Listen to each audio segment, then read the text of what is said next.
নমস্কার। কবি অপূর্ব দত্তের লেখা শিক্ষাগুরু। আমি যখন রোজ বিকেলে আঁকার খাতা নিয়ে আপন মনে ছবি আঁকি রং পেন্সিল দিয়ে, তখন আমার চোখের সামনে উঠোনে চারপাশে র্যাপিড বইয়ের 22 পাতার সেই ছবিটা ভাসে। মাথায় সাদা পাগড়ি, চোখে চশমা, মুখে হাসি, বয়সটা ঠিক যায় না বোঝা, 60 কিংবা 80। আঁকার পরে বাবার কাছে তার কথা রোজ শুনি।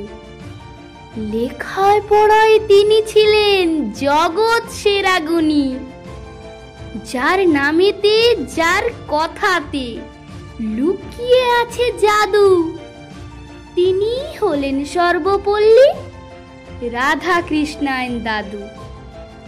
প্রতি বছর সেপ্টেম্বরের 5 তারিখটি এলে আমরা তাকে বরণ করি সমস্ত কাজ ফেলে।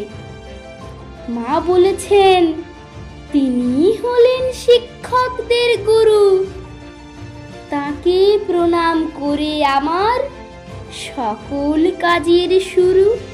নমস্কার।